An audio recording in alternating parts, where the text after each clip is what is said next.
Stand by. All right. Go get it, nation. What is crack-a-lackin'? It is now 3:00 p.m. Eastern time.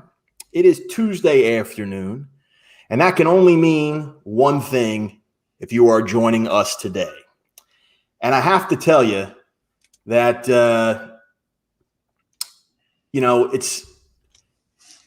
there's been a big deal made out of recently that Mike Tyson came back and got in the ring. He had an exhibition fight with another legendary veteran of the ring, Mr. Roy Jones, and they had a very successful event. It generated a lot of hype. It was very profitable. Well, I can tell you we have found another veteran of the ring that I haven't squared off against. We're going to have to stop the damn show. Hang on. Sorry, guys. We're going to restart. Having a problem with LinkedIn. Stand by.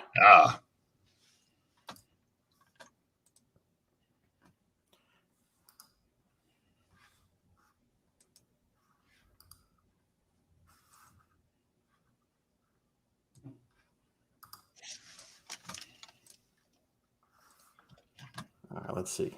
I reconnected to LinkedIn. I hope everybody is here. We'll let you guys know if we have another issue. And let me get back into my rockin' intro. We were talking about veterans of the ring, and I haven't seen this veteran of the ring in 21 years. Yeah. And the last time I saw him before that, the last time we squared off, was 10 years before that. That's right. And you can hear this gentleman's voice. He is not your everyday ham and egger. He has got an amazing set of pipes. And I am super stoked at the many parallels we are going to discuss on our show today. Yes. Please welcome the voice of many iconic video game characters, the voice of hundreds of commercials, narrations, etc., and the founder of the Neighborhood Studio. Not only is he the founder of the Neighborhood Studio, he is, ladies and gentlemen, get this, my high school classmate, Mr. Bob Carter. Yeah, Corey. What is up, dude? It is so cool to see you. It is amazing. Like I said, there's so many things that we have to talk about. Yeah. From, I've known you since I think I'm 13 years old. Yes. Well, I think we met, 8th grade probably? Yeah, we did. And we've done everything from sit in the same homeroom to play basketball to parties, etc. And it's amazing that not only did you go on to college and pursue a career in major market broadcasting, right? Not at all, but that's good. I like that. Not only have you had a successful career in the voiceover industry, which we both share, we also share the same barber. Yes, we do. It's a good look. Yeah, man. And, go get a nation. You have to believe me, and Bob can vouch for me. We both had thick, flowing, curly, wavy, brown locks when we were in high school. Beautiful hair. We were known for our beautiful hair. Yeah, that was probably why I spent half of my high school career stuffed in a locker. Well, because you had a mouth even then. Well, true story. I guilty. Speaking of folks who have some mouths, they also have some eyes and ears, and they're here watching us. I want to welcome them on. We have Rock VO is here. That's Hadi Hajar, my friend in Canada. All right. Steve Tardio, Alan Winter, Charlie Wyrock, D. Alvis, Mike Todd. There's Mike Todd is here, another RHS alum. Thank you for joining us, sir. Got to be careful. He can reveal all sorts of good dirt on me from high school. That's for damn sure. John Grimes is here. Grant Patrizio is here. David Pittman, your friend Marshall Garrison has joined us. Absolutely. David Inahosa is here. Anthony Palmini, Robert Jonathan, the animation voice, he goes by, and Johnny George has joined us. More folks jump in. We will make sure to give plenty of shout outs. Brad Storm has joined us. You're a popular guy, Bob. I mean, this is amazing. Ty Anderson has joined us. He does quite a bit of video game work too. All right. So I got to ask you, I mean, you always had a presence growing up, physical. I mean, Yes. You were what are you, 6'5", 6'6"? Now I'm 6'7". So remember, I continued growing after high school into college. So I'm now 6'7", 3. Man, oh man. And then I don't remember, I can't, like from when we graduated high school, in that 10-year span between when we graduated and then when I saw you at the reunion, your voice dropped like 87 octaves. Yeah, I always had a decent voice. You had a decent voice, right? We had a great voice, and we would definitely communicate and argue and throw jokes back and forth together. Sure. And absolutely, it continued to grow and flourish. And actually, I went to the Naval Academy to be the first man on Mars. Ended up knocking out the kneecap. I knocked out the kneecap out of my socket and ended up coming home. Was supposed to go to Georgia Tech. Got home too late to register for classes. Ended up at Georgia State. And then from there, GSU had the 100,000 watt student voice of Georgia State University, WRAS Atlanta album. Hey, it's the big stick, right? So I ended up getting involved with RAS, and that was my passion in college, and it was just incredible. It was a lot of fun, and that led to the career opportunities. So actually, out of college, I ended up at 99X, which was one of the top alternative stations in the country. And at the same time, I also had a television show at GSU, and then I ended up with a television show called Campus Live here in Atlanta, which is where I'm based. Basically, we'd travel across the Southeast and showcase young people, high school, college, 20-somethings, making a difference in the community and having fun while they did it. And it was a lot of fun. It was a total rush. And then those opportunities, being on the air when the Olympics came to Atlanta and being downtown, the world was watching us, that led to other opportunities. And so I ended up moving to Dallas, Texas. Now you moved up to Philadelphia. True story. Yeah. And then, you got into voiceover. I'm really interested in finding out more about that side of things. Because I certainly remember bumping into you at the reunion. And you said to me, yo, I'm in radio in Dallas. And then you said, Core, and you're working with Howard Stern. What's up with that? Yes. I remember that I had to go through the whole story. I'm sure I was pretty liquored up, though, to be honest. But I do remember that part of the night. It was fun. Yeah. So there's two things I want to unpack here because look, you and I have to spend much more time than we are reminiscing. I can guarantee you that. Yeah, absolutely. But for Go Get It Nation, the folks that are involved in the voiceover business, the media production business, you hinted on two things that I think are anomalous in our industry. Number one, you went right from college to major market radio. Mm-hmm. And you also were able to parlay that into a voiceover career. Yes. There are either talent that aren't able to go from college to major market, or they are not able to go from radio to voiceover. There are a lot of talent who can't do that. So yeah. Did you meet someone that did you a solid? Did you get some interesting training? Give us how that happened. I was inspired. Working at 99X, I worked with some of the greats. I worked with George Lowe, the voice of Space Ghost. He was the production director, so he's hilarious and hysterical. And in the room opposite him was Keith Eubanks, who was the voice of alternative radio, right? Yeah, 99X. Yeah, that's the voice. That was his trademark. Yep. So working with these guys, these amazing, iconic figures, and then, of course, seeing them just throwing insults back and forth and having a lot of fun, and then being able to just be in the room and absorb so much of their knowledge and wisdom, that was life-changing for me. It was incredibly inspirational. And then when Keith one day told me that I could be the voice of NBC, it just blew my mind, right? I mean, here was the voice of alternative radio. This guy was working maybe an hour. Hundreds of stations. At least 800 stations, because again, let's say he was on retainer at the time, $1,000 per station, $880,000 for an hour and a half of work, right? So that his agent was the same agent as Paul Turner, who I was his manager. So I was very familiar with that whole exactly. Yeah. Exactly. So again, that's motivational, right? That's inspirational. So that made me say, hey, I need to learn more about voiceover. And that was an aspect that I didn't know anything about. Now I knew about radio production. So, I was fast at production, which definitely helps. But But in terms of learning about voiceover, there's a completely different skill set that you need. And a lot of times broadcasters don't make that transition, because in broadcasting, you're building a trademark voice. It is a completely iconic trademark voice, but that's not what you need for voiceover. You need to have the voice of a chameleon, right? You need to be much more Emotional. Exactly, emotionally expressive.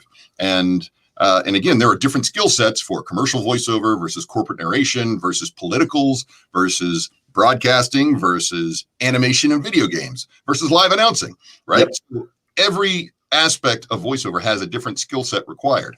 Now, the interesting thing and the amazing thing is that I've been very fortunate to have honestly given a deep dive into each aspect of that voiceover niche. And I've been very, very blessed throughout the course of my career to have learned so much, especially across so many different broad aspects of voiceover. So take me to the next little milestone here, because I'm sure this is going to create a lot of conversation. Let me remind you guys, Go Get It Nation, if you're watching us on LinkedIn Live, YouTube Live, or Facebook Live, this is your time to pop some questions in the comments, and we can serve them up to Bob, and he can hook you guys up with the information that is critical to you. I mean, because like I said, Bobby and I have all, I say Bobby, you're Bob. Exactly. Right. We have all kind of things to talk about. But just a reminder, we want to be focusing on the things that interest you. I'll try to tee up what I can. So I got to ask you, so you're in Atlanta, you bounce to Dallas, you're starting to go get some on-air production stuff, and you're probably getting some commercials through some of the advertisers at the station. Maybe you hook up with an agency, an ad agency local. Give me the pivot or that inflection point where you started to do more voice work versus on-air work. Sure. So I decided to get trained. So I went with voiceover coach Judith Sullivan back in the day. And that's in the late 90s. Now I went out to Dallas for creative imaging. So again, I was talented. I was on the air in the afternoons, number 4 market in the country. I'm 27 years old. I'm loving life, right? Having a great time. I'm sure. Yes. Yeah. So, but one thing I always enjoyed was improvisational comedy. So in Atlanta, it was with Dad's Garage Comedy Theater. And then in Dallas, I ended up hooking up with several different comedy troupes. There was Section 8, there was Ad Libs, there was 4-Day Weekend at Fort Worth. And it was the improvisational comedy that really made the difference. Now, well, 2 things really made the difference. Improv comedy, because it's a lot of fun, and these are fun actors and performers and that kind of thing. I gave them an opportunity to be on the air and to have fun with production. Sure. They gave me an opportunity to play and expand my acting chops. In addition, I volunteered. Here in Atlanta, it was at GARS, which is the Georgia Reading and Radio Service for the Blind and Print Handicapped. Okay. In Texas, it was the Texas Reading and Radio Resource for the Blind and Print Handicapped. This is an organization that a lot of people don't know about, but professionals in the industry do. So what these services read for people who can't read. Now, typically, when people volunteer, they like to give back in places or ways that are easier for them. So people who build houses all the time volunteer at Habitat for Humanity. People that are in the industry volunteer at places like GARS or Texas Reading and Radio Service or ARSLA in LA. Yep. You're dealing with a bunch of professionals. So number one, I was strengthening my product, right? I was strengthening my ability to read for extended periods of time. I was strengthening my ability to do characters for extended periods of time. In addition, in between sessions, I was going out to the break room, getting water, getting coffee, getting drinks with the creative director from the Richards Group or the production director from AMS Industries or again, different broadcasters, different people who could potentially that I could network with, who could hire me or make me. Wait a minute. You just said a very key word that, yes, I did. That I want to shine a light on, everybody. You said the word network. That's funny. You didn't just hand your demo out and say, please hire me. You actually had conversations. Yes. And got to know people and cultivated a relationship with people. Now, at the time, you could do that in person.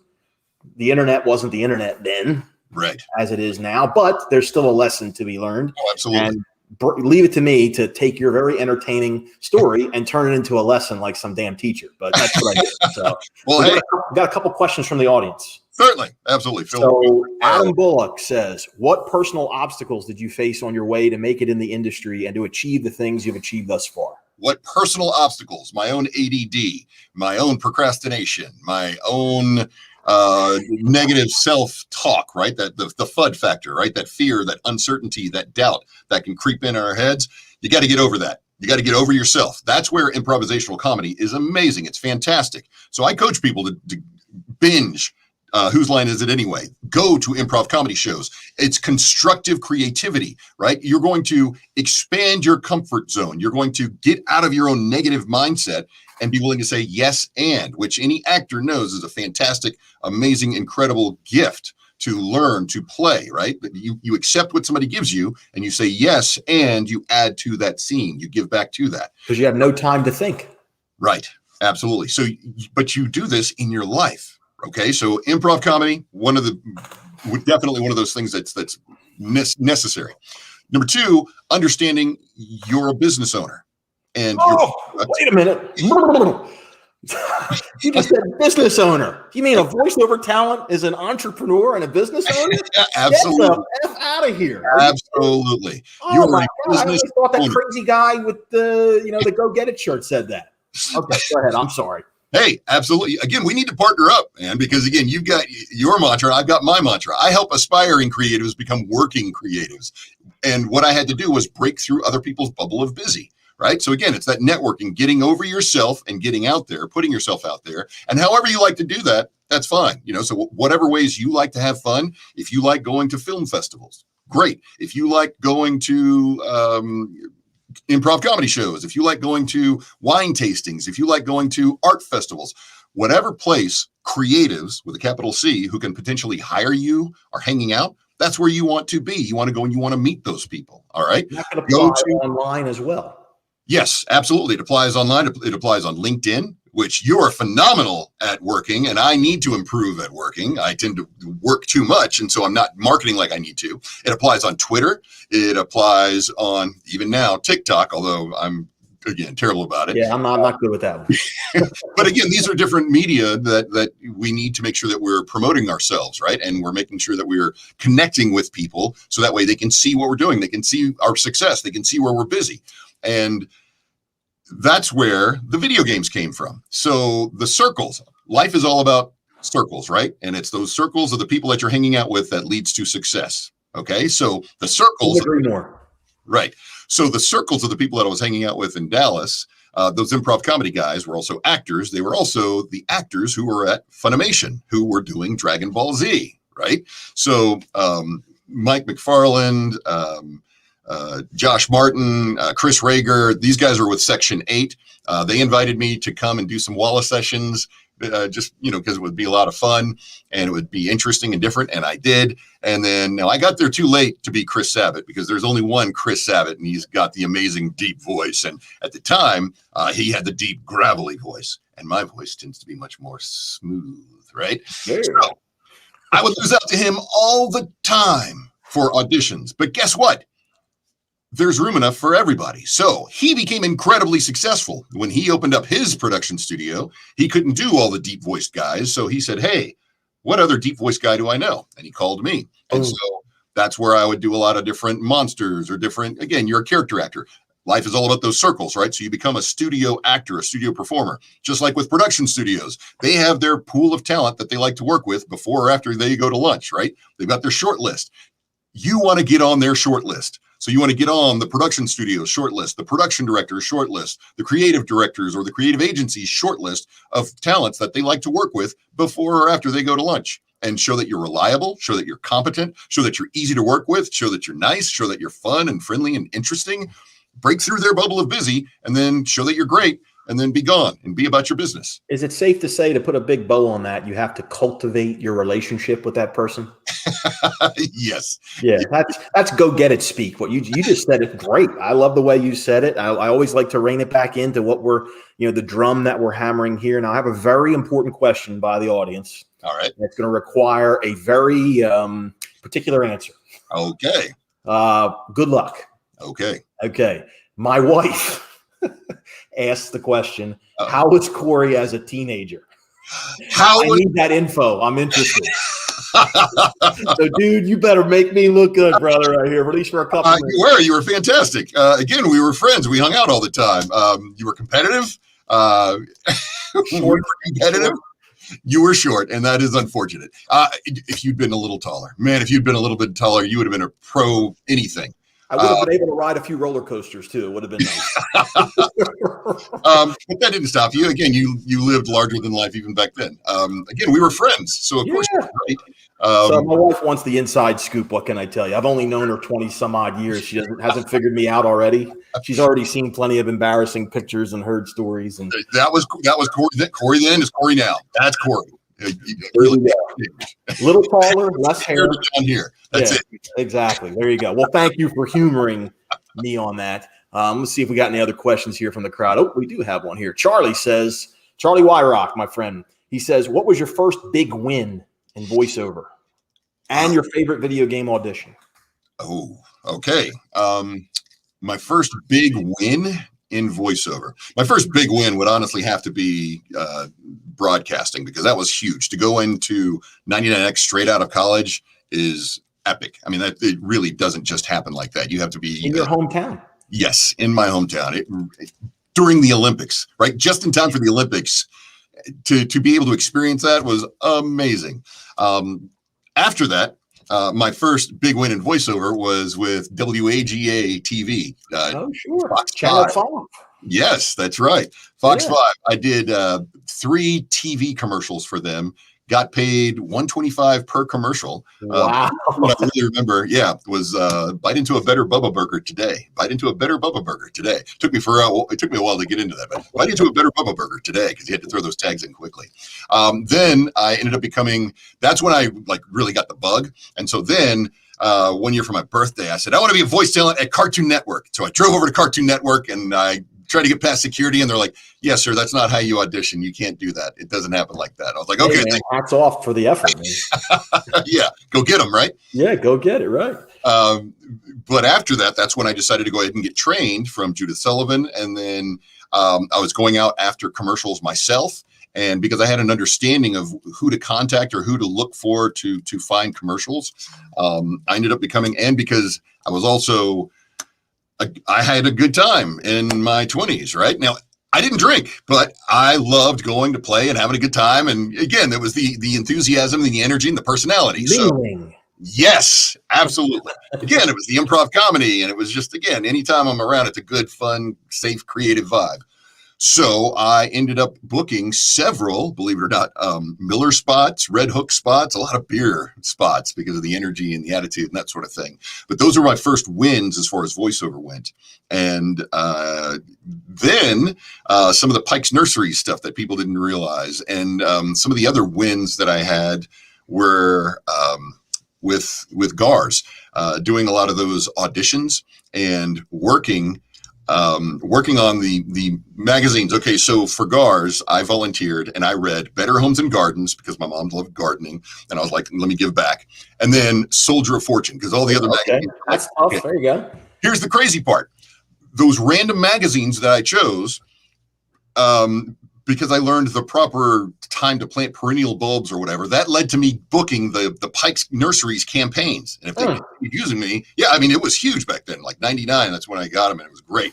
And then also because I was talking about how to set up an L-shaped ambush, or learning about the Taliban even back then, and learning about the proper way to disassemble a Glock. Again, based on these articles. Handy in today's society, for sure. But based on these articles in these magazines, one afternoon, I met the production director for FATS, which was Firearms and Training Systems. And so this was my first corporate narration job. She was looking for a voice talent. And because I knew how to conversationally discuss all kinds of technical, tactical topics, I ended up booking for Firearms and Training Systems, and they did the police training videos all over the country. So those were my first series of corporate narration videos. So that was huge. Those are gigs, because they paid the bills for sure. Exactly. So those were some of my biggest first wins. And then with regards to anime, that was with Funimation, and that's doing the Walla sessions with Yu Yu Hakusho. So I was Rugby and Yu Yu Hakusho. I was Gensai of the Colony and Lupin the Third. Anime fans and anime heads will know who I'm talking about. I'm sure the audience is going nuts with that. Yeah.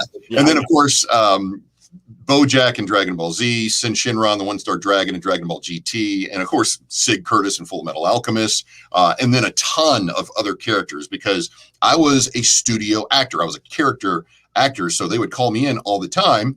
And while I would, Corey, you've known me your entire life. I've always been all about being the good guy, right? So here I'd go into the booth auditioning to be the good guy. And they'd say, that's great, Bob, but can you read for this other part? That's great, Bob, can you read for this other part? Must have been 50-something auditions. Now, every single time, I would fortunately book a different role than what I was going to audition for. But every single time, I would come out of there depressed and disappointed until I finally realized the bad guys get the best dialogue, right? I get the best dialogue for saying, I will crush you, right? Intensity. Yeah.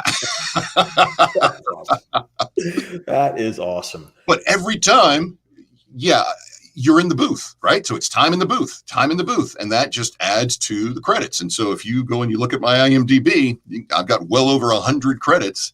And it wasn't until I did Samurai 7, that was my first good guy role, where I was one of the 7 samurai, Gorobei Katayama. So I totally recommend that you check that one out, Corey. That's actually anime that you would like. And then, of course, when those anime guys went out to LA to get involved in the LA market, well, life is all about circles, right? So when we need somebody who's got a deep voice, or when we need somebody who's got who's a great monster, when we need somebody who can do this, who do we call? And I got the opportunity to audition for, again, some life-changing roles. And so I booked not one, but 2 characters during the resurrection of Mortal Kombat, right? So Baraka, right, with the blades that pop out, and then the boss of all bosses, Shao Kahn. Nice. Now, the best part about this that you will appreciate, Corey. Go for it. So with Baraka, it's, the character sound, right? You overreach your station, Adenian. But with Shao Kahn, because it was, he's sinister and he's the boss of all bosses. But at the same time, I wanted to make sure that it would become iconic and a trademark for me. You lost to me all the time in 21. Now, it drove crazy. Right. So again, you would barely lose to me in 21. I remember how competitive you were. You remember how competitive I was. Yeah. We were all competitive in video games, right? So, and then again, you remember Bill Kretz and a few. Sure. All right. So again, he still owes me a controller from where he rage crit from smashing one of those controllers. Oh my God. After I beat him. But again, you remember the laughter, right? So you remember the laughter. Constant. Yes. So I was able to parlay that into the laughter of Shao Kahn, right? So that mocking laughter of Shao Kahn drove hundreds of thousands of people to rage quit. And to this day, when people hear me laugh, right, it's this primal, like primal animal rage thing that drives them crazy, and it just makes me happy. I drink their tears. So literally,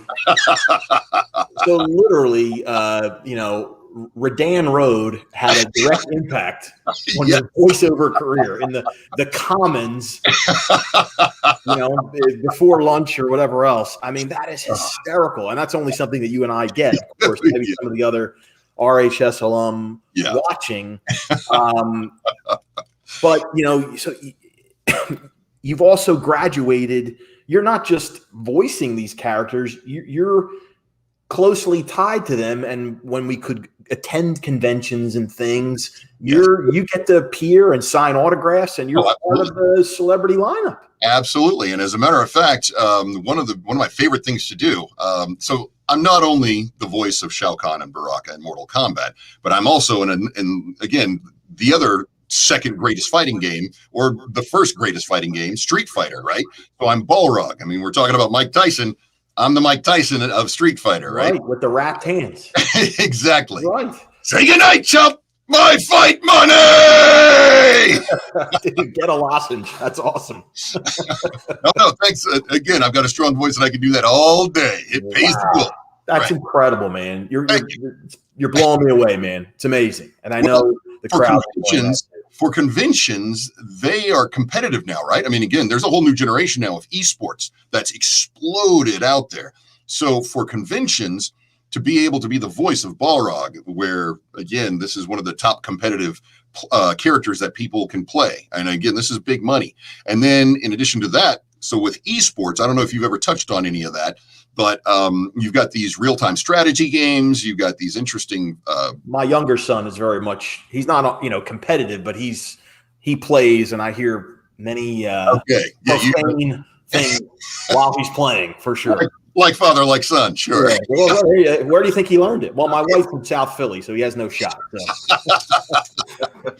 But those esports games are incredibly competitive, and at the same time, they're a booming industry. And the fact that I'm two iconic characters from a game called Smite, I'm Odin, who is the head of the Norse pantheon, right? So the Norse pantheon. Sure. And then I'm also Olorun, who is the head of the Yoruba from a different pantheon as well. Two completely different characters, two different cultures as well. So that, again, gives some credibility to my range as far as being a character goes. But these are transformative games that are transforming the industry. So that's a huge opportunity. And then I've even done some audiobooks, and if we've got any, actually, you know what? I'll even suggest this one. It's called Cutter's Hope. It's a great action. It's romantic fiction, but it's action, thriller, suspense. It's a little bit of everything. So you can check it out. I have a question and a request from the audience. All right, fair enough. Bring it on. David Inahosa, who is a proud member of Go Get It Nation, he says he has his son with him. Okay. He asked if you can do Shao Kahn real quick. Pathetic. Or again, the taunt, the ultimate taunt is you suck. Another one that people really love. I am your emperor. I, Shao Kahn, ruler of Outworld. Attaboy. That is awesome, man. Well, there you go, David. You got it right from the source, and I hope your son enjoyed that. You're a good sport for doing that, Bob. Thanks, man. One other question here. I know we're kind of going a little bit over on time. For the talent that are watching and listening right now. Yes. I mean, you obviously got in on the ground floor, so to speak, especially before the video games really exploded. Okay.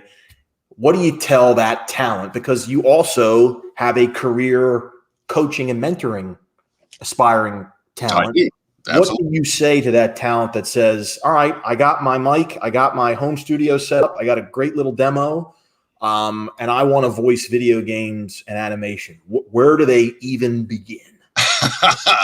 They would begin here at the neighborhood, but they would also begin with networking. You've got to break through everybody's bubbles of busy. All right. So you are a business owner. So that means you need to also gain some sales skills. You need to understand what it means to run a business. I also recommend that my students binge watch Shark Tank so they get an understanding of what they're talking about, what they're looking for in terms of return on your investment, right? Your time, understanding that success equals motivation times discipline. And yes, it's great to be a voice talent when the motivation is high, but when that motivation is low, you better make sure that D is strong. So that way you can have the discipline to continue to audition yourself, to continue to market yourself, to continue to sharpen the skill or sharpen the saw and continue to hone the skills that will make you successful as a talent, right? That's a great nugget. And I know it's tough to kind of package that into one answer. I will add one thing. That is discipline, spelled DISS. And everybody knows what that means. Absolutely. But look, man, where can my people get in touch with you? Whether it's to see more of your work, whether it's to maybe book a session with you at the neighborhood studio, casting opportunities, whatever it is, how would you recommend they get in touch with you? Absolutely.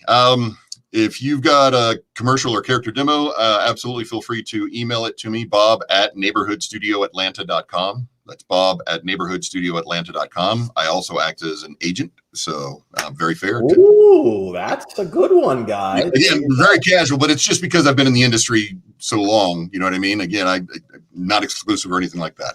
Sure. But also, if you're interested in learning about the different aspects of voiceover, because every aspect of voiceover requires different skill sets. And I have, again, been fortunate enough in my own career to have become very successful in different aspects of those. But I also am open to other ideas and other coaches as well, so I can recommend others. I've always been all about the team. Together, everyone achieves more. So I'm happy to recommend you, Corey. I'm happy to recommend other people that I work with on a regular basis. Have no problem with that. Again, that's why it's called the Neighborhood Studio, because we're one big happy neighborhood, because I knew so many interesting, great, creative talents and people and coaches that I wanted to invite them in to have a space to be able to coach themselves for the talent that I know that are here in the Southeast. So neighborhoodstudioatlanta.com. Feel free to check it out. Our beginners workshops are the third Saturday of every month.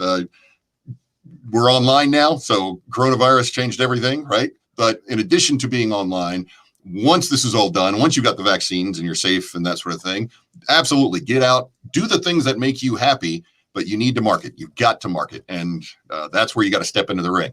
Well, what a fine way to put a button on this and wrap things up. The bottom line is that, Bobby's got the experience on air, the experience behind the mic, the experience in front of students.